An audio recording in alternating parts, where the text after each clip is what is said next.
New day, same me. No rush, I'm where I should be. Turn the noise down, see me shining. Low key thriving, low key thriving. Low key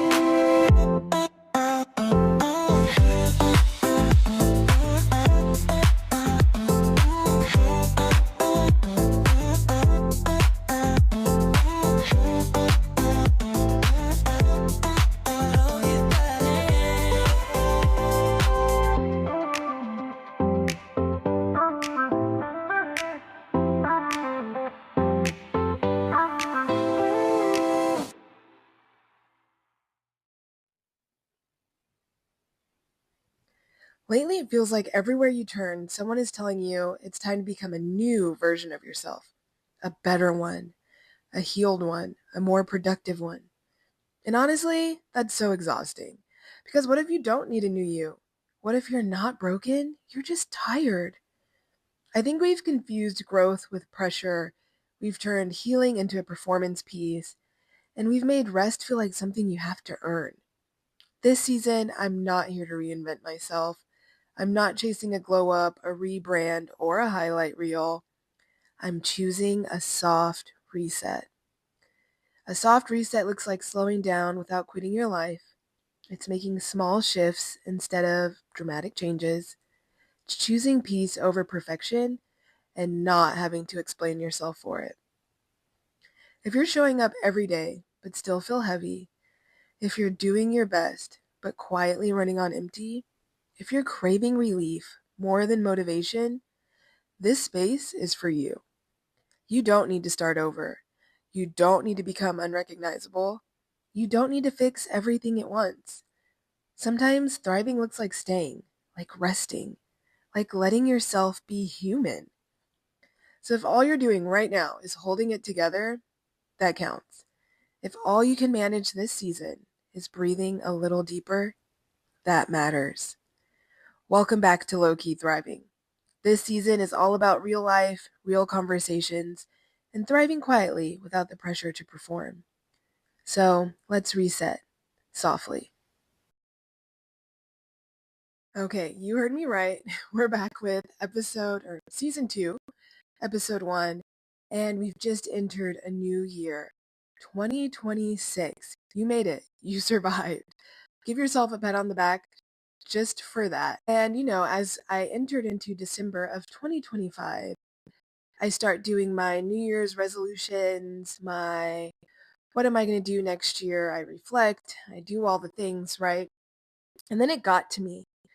Literally everywhere I scrolled, turned, swiped, whatever my poison was, I realized everybody was telling me I needed to become a new version of myself. I needed to reinvent.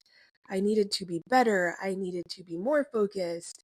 I need to do more, more, more and leave the old me behind, right? I think we've all seen it. And it's tale as old as time.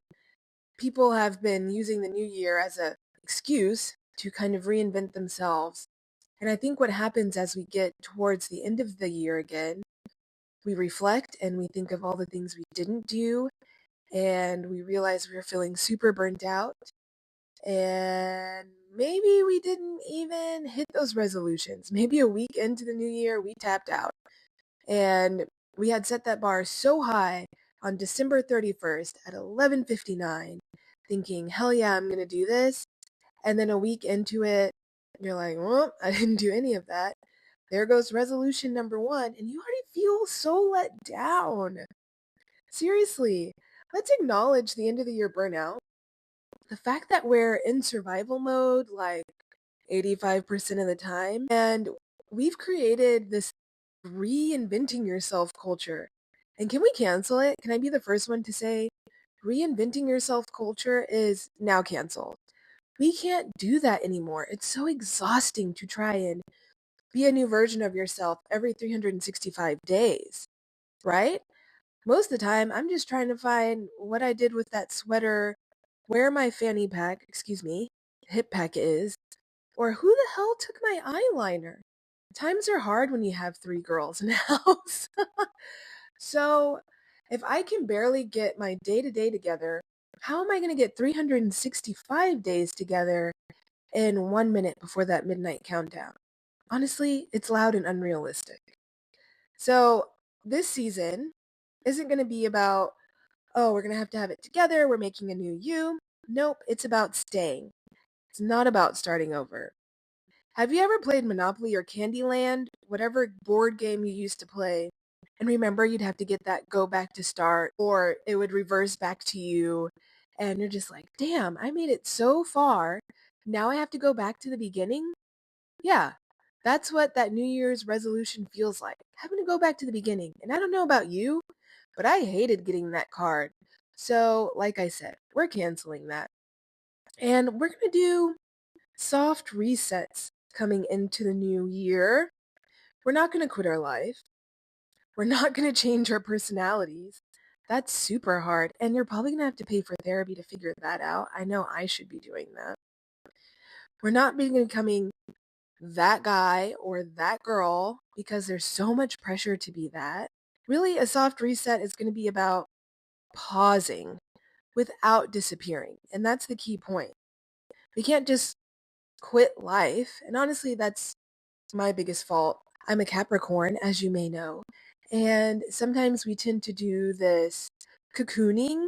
Well, we're going to a chrysalis and it takes some time and I'm in there trying to reinvent myself and I want to come out as this butterfly. And I'm so guilty of it. I will just drop off the face of the earth. You will not hear from me. I will be gone. People are like, where did Mel G go? My content becomes inconsistent and things just get really messy, right? I don't want to do that anymore. I do want to go into my chrysalis sometimes and relax, take a breather, and realize that I am human or I am becoming something else without completely changing myself. You know, the caterpillar doesn't disappear when the butterfly gets its wings. No, the caterpillar stays there, centered, and they gain wings, add something to themselves. It's an evolution. And I think that's what we've confused growth with. It's not something you have to keep reinventing. We're evolving. It's human nature to evolve.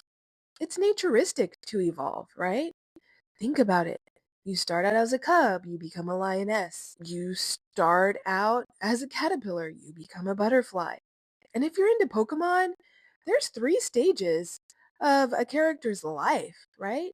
You go from Jigglypuff to whatever that thing is. You know, Eevee has its stages. You evolve. You evolve. That's what we're supposed to be doing here. And I think we've really confused it with something else, a performance piece. We think we have to be, you know, like a Broadway play, and there's an intermission, and there's a whole thing, and it has to, you sit down, you get up, you can only go to the bathroom this certain amount of times. No, it's not a play. It's not a performance. We're doing it for ourselves as what our Creator made us to be. We're born one day, we're on this planet for however long we have to change, become something else. And we have to take the good, bad, the ugly, all of that with it. And it's not a performance piece. We didn't write chapter 20 before chapter 3. Nope, we take it chapter by chapter and we take it adventure by adventure, loss for loss, win for win, and we have to learn how to navigate that. So remember, a soft reset, part of it is pausing without disappearing. It's also about adjusting without announcing it. Now, this is something very new with what we're dealing with these days, right? Everything has to be posted. Everything has to have a highlight reel. Everything has to be SEO'd, scrollable, pausable. Everything has to be about getting somebody's attention.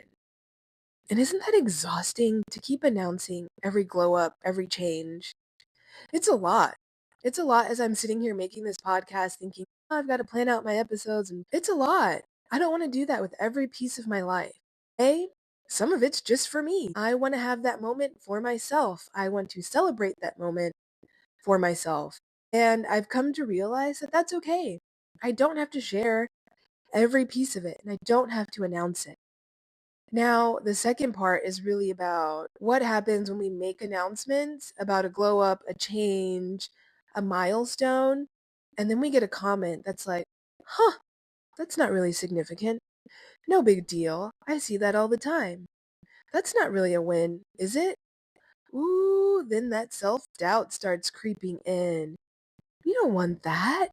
You don't want that little voice in your head that's like doubtful after you think you've got this dub. You shot that three-pointer and you made it. You sunk that in there. But then the ref comes, is like, "Brr, that didn't really count." And you're like, what the hell? Everybody saw it.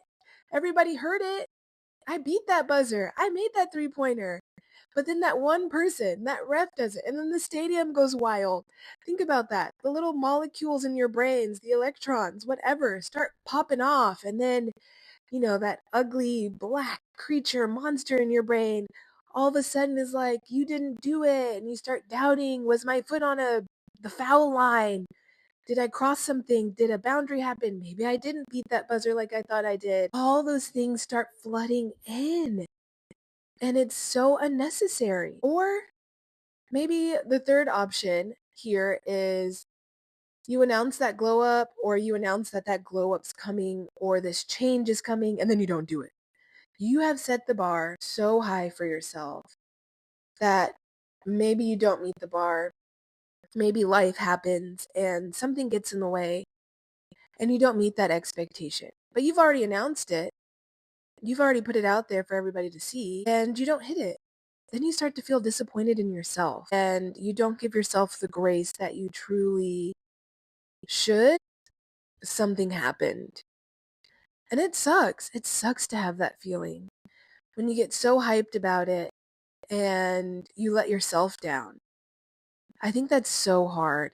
Like, think about that for a second. When you let yourself down, I think that's one of the hardest feelings in the world, especially after you've hyped yourself up about it so much.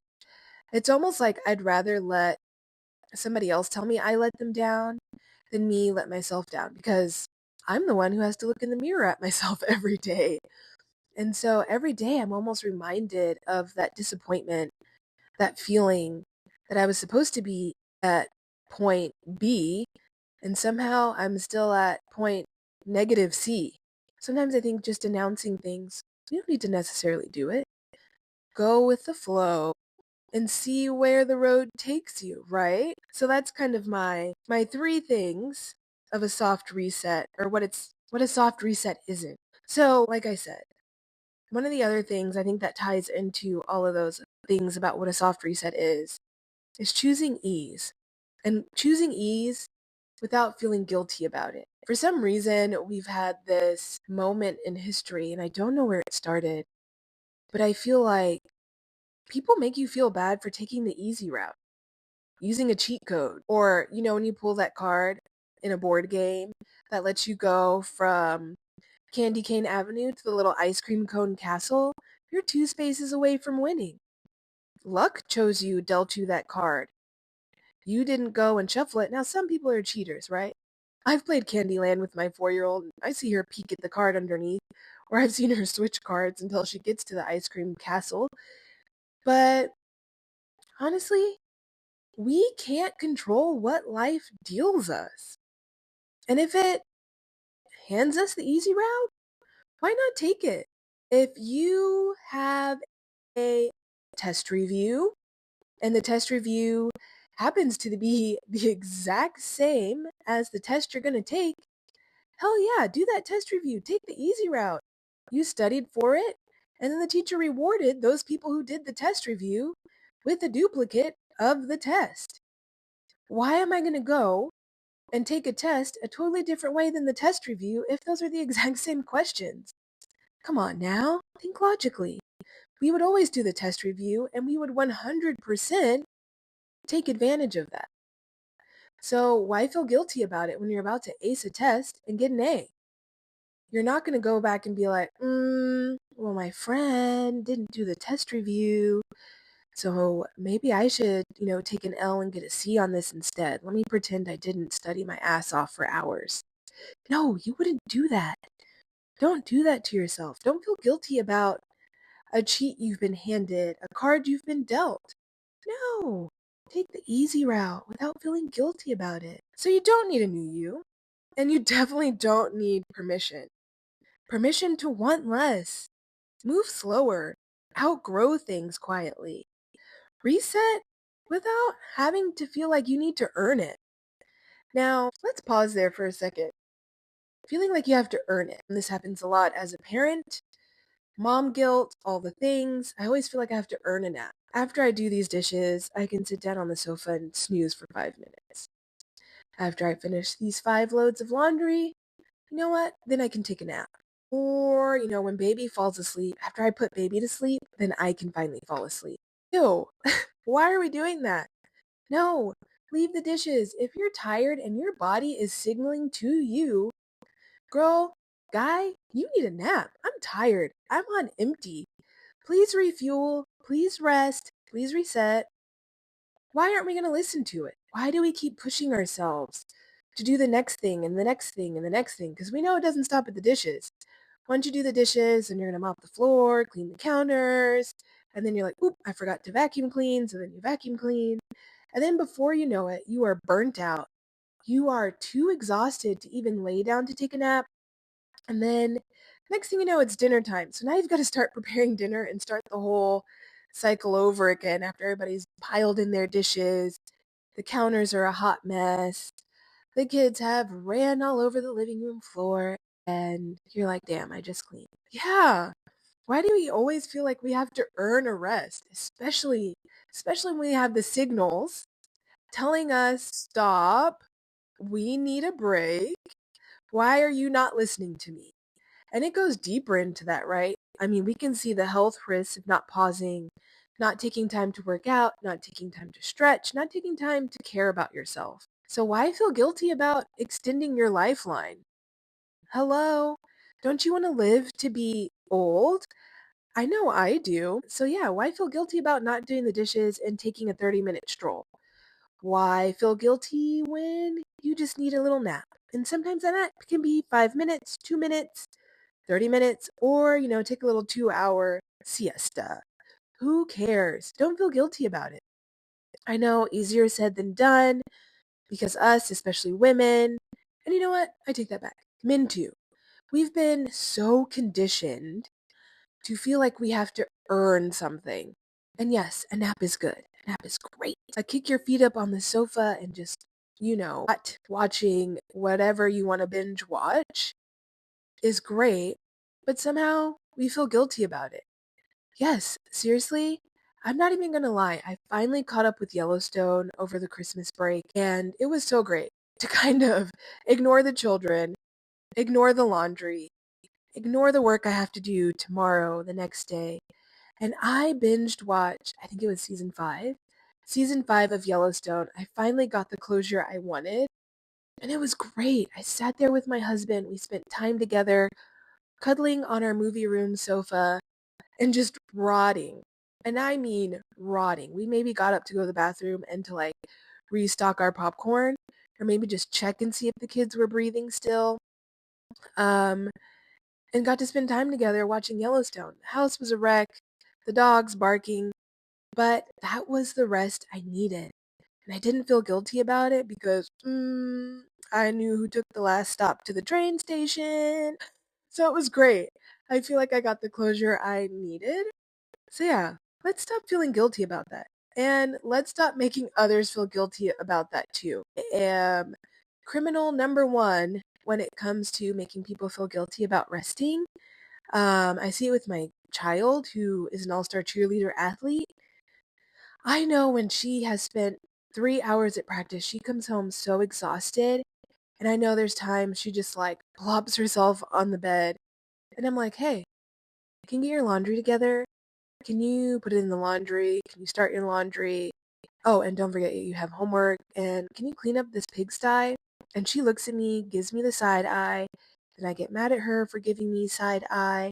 And mind you, we are in the preteen years. It becomes like a whole cycle.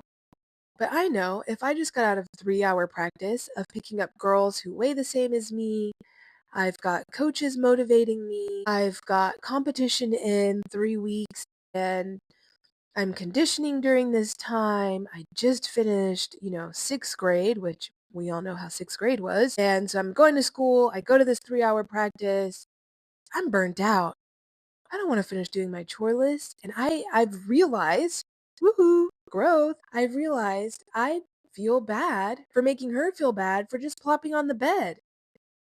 Let them rest. Let them catch up. Let them snooze. Even, and this may sound weird, but if you're a parent, she might not even want to get in the shower because she's tired.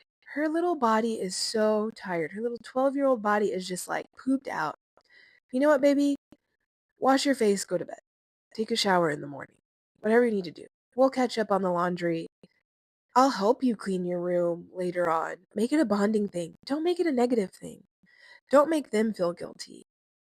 So, yeah, that's just another example I wanted to share. Growth doesn't have to be painful, and it doesn't have to be public. Again, New Year, who this culture, we always have to post our glow up, what we're doing.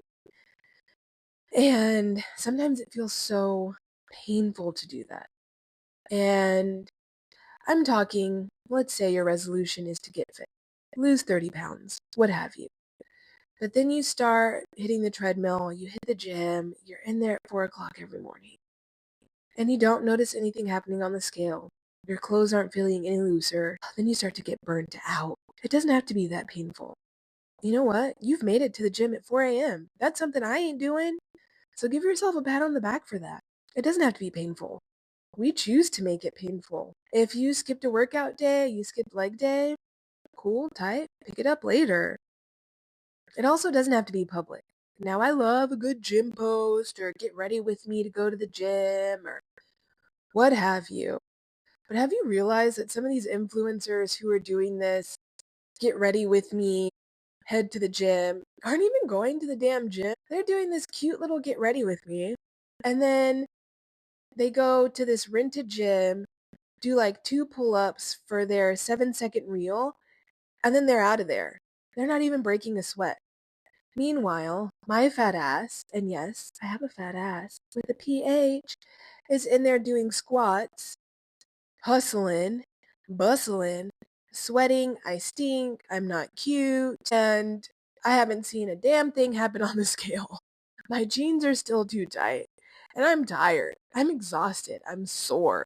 I can't even pick up my 4-year-old to, give her a hug, or when she's like, carry me. I'm like, no, girl, my arms hurt. My legs hurt. I'm not squatting down anymore. I just did 3 sets of 50.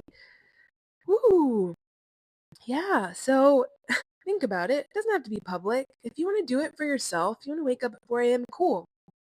Now, on the other side of that, I get it. I'm here. I'm doing podcasts. I'm posting content. Post the real content, or think about the content that's out there. Follow the real creators. There are people out there doing it for real life, showing the bad, the ugly, all the things. Yeah, go out there and do it, but be real about it, or find the real people who are doing it. Don't think you have to be a Kim Kardashian and, nothing bad about them. You like the Kardashians, you like the Kardashians. But think about it. They have all day to work with their personal trainers. They have a home gym, and we're talking like top of the line home gym, and they've got the time. Now their parents, Kim K is a parent. I get it, of multiple children. But it's her job to look good. It's her job to stay fit. It's her job to make sure she can still rock Skims at whatever age she's at. In her 80s, she'll probably still be rocking Skims, and shout out to that. Not feeling bad about her, but make it realistic. I mean, do you have a personal trainer who bends at your will?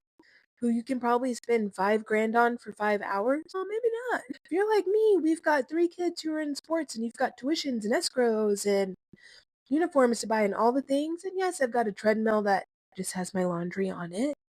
But, every now and then I dust that bad boy off and we run a few miles. And that's productive.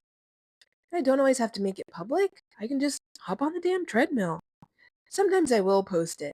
And you'll see me be on the struggle bus huffing and puffing because your girl is out of shape. But we're getting better. I'm getting better. We're growing. So another thing while we're on that topic, healing, whether that be physically, mentally, emotionally, spiritually. It doesn't always have to look productive. Honestly, getting in shape, one of my biggest things I've learned, this is a big confession, y'all. Big confession. It hit me last year, 2025, Q4. I don't know how to relax. I don't know. What does relaxing look like? And relaxing is one of those things that isn't productive, but I was making it productive. I was scheduling in time to meditate, taking breaks at work. I was making relaxing work. It shouldn't be work. You should just relax. And another proof of this, I went to my chiropractor appointment and she's trying to adjust my shoulders. And she's like, "Can you relax for me?" Okay. And she tried to do the adjustment. Okay, no, seriously, relax for me. I don't need you to do it for me. Just relax your body and let me control your body. And we fought. Her and I fought on her little chiropractor bed for a few minutes. And she's like, "All right, your body just doesn't want to relax." And, whoo, I'm tearing up saying this. But that was hard to hear. For my chiropractor not be able to do my adjustment because I can't relax my body. Insane. Who does that? Who doesn't know how to relax? I kept trying to make it work. I kept trying to bend my body how she wanted it to.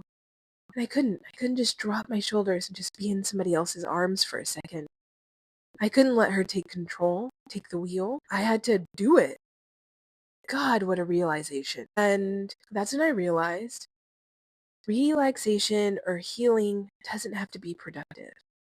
Sometimes it's just sitting there in silence. And sometimes it's sitting there in your tears. Sometimes it's sitting in victory and just relishing the moment. It doesn't have to be the most. Or on the other end of the spectrum, it has to be the most. It's just being in the moment with whatever that is. Now, I do still practice meditation. I've done it differently. I've started to listen to the cues of my body. When I realize I'm sitting at my desk and my shoulders are tenching, my hands are maybe starting to cramp because I've been typing, or this presentation isn't turning out the way I wanted it to because I've been overthinking about it, and I'm starting to get this headache or tunnel vision or blurry vision, that's my body telling, hey, you need to heal. You need to take a moment. And instead of fighting my body or my mind, tight, I'm going to log off. And I'm going to log off without feeling guilty. And I'm going to take a stroll. I'm going to listen to my music, or I'm just going to listen to nature. And I work off of a very busy highway. Sometimes it's just nice to listen to the traffic humming by, just to completely zone out every other voice in my head and just listening to the cars whiz by, or finding the birds chirping in the hustle and bustle of the traffic, finding the breeze, catching it, hearing the leaves fall gently. Sometimes that's the only non-productive healing I need in that day. It's just that 3-minute go outside, touch grass moment. So remember, honestly, healing does not have to always look productive. And I mentioned some things there in my last segment, or my last little speech about going outside, is there are signs that you need a reset. Some of those signs are you're functioning without feeling fulfilled, you're snapping at people you love, everything starts to feel heavy, even the good stuff. You keep saying, after this week, after this load of laundry, after I do this.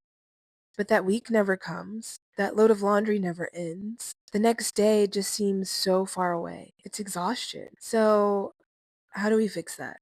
What does healing or resetting softly look like in real life? It looks like logging off without explaining. You heard me right. Yes, I have done this. I have felt burnt out in front of my computer. My eyes feel like they're about to bleed. Control Alt Delete, lock computer, hit the elevator down to the first floor, listen to the traffic. That's what that is. And yeah, I'll let my boss know, hey, I'm taking 10, whatever. But I'm not explaining, hey, I'm having a hard time, I can't do this, blah, blah, blah, because then she's looking at me like, oh, you can't do your job? No, I'm fully capable of doing my job.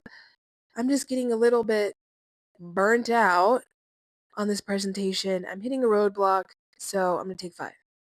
Sometimes you don't have to explain it. You just go. I tend to do this a lot too as a parent. I, need to log off for a minute. And I've noticed that when I explained it to my kids, I'm overstimulated, I'm this, I'm that, and y'all can't do this, and y'all aren't listening, and you're causing me to feel this way. Then I look in their little eyes and they're like, I've ruined mommy's life. I've caused so much strife. No, you don't have to explain it to them because then that makes them feel a certain way. Maybe if it's even a positive thing, we were at your award assembly, I'm busy and I'm so great, I'm so happy you crossed that stage and we're doing this bridge and you got, Citizen of the Year. But honestly, it was just so exhausting sitting there and doing all the things after a day of work. Man, that makes them feel a certain way. So then you're kind of starting this ripple effect. You don't have to log off and explain why you're logging off. Just fucking log off. Okay, here's something I am putting on my New Year calendar, saying no and not having to justify it. No is a complete sentence. No, period. No, no, no, no. We don't have to justify our no's. If it's a no for me, it's a no for you. I jumped out of myself. If it's a no for me, it's no. If it's a no for you, it's no. I have to accept that. You have to accept that. We have to accept as a society that no, and you can add a period, and that's a complete sentence. There doesn't need to be a but. There doesn't need to be an and. Nope. So think of this as cleaning one drawer at a time and not the whole house. We all have that junk drawer. I don't care if you're living in an apartment, a duplex, a trailer, a mansion. Everybody has that one junk drawer that just seems to accumulate. Whatever. There's so many random things in there. I have 2 junk drawers, actually. And I tell myself all the time, I'm going to clean out this one drawer. And I take all the stuff out. And then I realize, oh, this stuff goes here. And then I go take my kid's bow from out of the drawer. And then I go put it upstairs in her room. And I'm like, ew, her room's a mess. And then I start cleaning up her room. And then I'm done. And then I go back to the drawer. I find some other things. I put, the little figurines out in the living room. I'm like, this table's so dusty. Let me go grab my duster. And then before you know it, I'm trying to clean the whole damn house. I just wanted to spend 10 minutes cleaning out that one drawer. Stop it. Clean one drawer at a time and not the whole house. Now, here's another soft reset. Feeding yourself well on most days. Not perfectly. It's about balance. Now, mom diet, I always eat that last chicken nugget, whatever is in her box. We'll get the 4 count and she only eats 2. And I'm like, oh, can't let those nuggets go to waste. And I'm already full from eating my quarter pounder and feeling a little bit guilty about getting a quarter pounder when all I maybe needed was a salad. But I chose to get a quarter pounder with cheese. And then I wind up eating 2 chicken nuggets because I don't want to waste the money on those 2 chicken nuggets. And now I'm overly full and I'm going to bed feeling gross and guilty. I didn't feed myself well. I guilted myself into overeating. I'm going to bed with an upset tummy because I made the choice of eating McDonald's. Now it's about balance. Oops, I threw a name in there. But it's about balance, right? Nothing wrong with it. I love a McDonald's quarter pounder. Shout out. It's about balance. So maybe I ate like crap that night, mom diet. So maybe the next day I opt a little lighter. Maybe the next day I grab the salad I actually wanted the night before. Whatever it is. It's about balance and not feeling guilty about having that balance in your life. And what I also mean about feeding yourself well on most days is read a book sometimes instead of binge watching Love Island for 8 hours, or maybe taking time to meditate. It's not just about fueling your body or feeding your body. It's about fueling your body, fueling your mind, fueling your spirituality. Maybe you take time to read a Bible verse. Maybe you take time to listen to your favorite podcast instead of doing the laundry that day. Or maybe you decide to walk on the treadmill and listen to your favorite album that you haven't heard in like 10 years. Maybe it's that. But it's about finding the balance and feeding yourself well. on most days. Have a cheat day. I encourage cheat days. I'm all for it. I'm all about living life, and that's what we're going to do in 2026. We're going to LIVE. So do that. Now, this is the most important thing I think I am going to say out loud. Protect your peace, even if it disappoints people. This has been the hardest for me. It has been about a full year of change and growth, and I haven't always announced it. But honestly, I've learned that protecting my peace is the most precious thing on this planet. It really means that if I'm not going to do something, I'm not going to do it, even if it disappoints people. I will give you a real life example of this. This is hard to say out loud. I have cut off my sibling completely, utterly. I don't want contact with these people right now where I stand in life because it costs me my peace. Sometimes I realize that being around the sibling kind of created chaos for me, and I didn't want that. I felt very vulnerable. I felt very let down, especially when that sibling let me know how they really felt after a very difficult time. If you were at NCA 2025, you knew what happened. I also had a whole ass other tragedy happen in my life during that time. And when I went to go to the people who are supposed to protect my peace the most, when I go to my safe space and they completely rip me apart, I felt attacked at that time. When they do that, and clearly you can see how I'm triggered, right? I'm sitting here in tears. When they did that, I realized that I am not a priority in their life. My peace is not a priority in their life. That no matter what I did after that conversation, even if it meant not talking to them, not being a part of my niece's lives, that I had to protect my peace at all costs because it was making me a miserable person. So yes, I cut ties with that sibling. Maybe one day we can reconcile. We can have a come to Jesus. But right now, if it costs my peace, it's too damn expensive. I know my worth. I know what I felt, what I feel is valid. I know maybe what they felt, what they feel is also valid. And maybe they're having a rough time in their life or whatever. Maybe not. Maybe this is how they felt the whole time. But guess what? We are not living under the same roof anymore. And my peace is important for my family, for me, and for what I'm doing and from where I'm going, the direction I am going in life, right? So I know I disappointed that person. I know I disappointed my sibling. But you know what? I'm a grown ass woman and I am at peace now and I feel so great. And now I have chosen family who totally accept those feelings, who totally validate those feelings, and who can totally empathize with how I feel. I have cut off friends. I have realized you blocked me and I tried to make that relationship work and it didn't, and I've called you out on it and you still won't acknowledge it. And I realized it was costing my peace thinking what I did to that person, why this happened, what did I do? And you know what? I can go round and round in circles all day long to try and figure out what I did. But you know what? Maybe that person is protecting their peace. They don't have to explain themselves to me. And I have to be okay with that. And honestly, I am okay with that. You do your thing. At some point, I cost you your peace. I caused something to deserve to be blocked, ignored, ostracized, and cool. Great. Let's both shake hands and move on, maybe. Or, I think we're in a cordial place. We'll be cordial and we'll wave to each other. And maybe we'll have that look in our eye where we both understand, we both know what happened, and we're okay with that. Being at peace with being at peace. That's okay. That's what we have to realize. We have to accept that people are going to protect their peace, and you need to accept yourself accepting your peace, even if it disappoints people. Small changes are achievable, real. It's not something you have to have overnight. You don't have to make 80 changes in one night.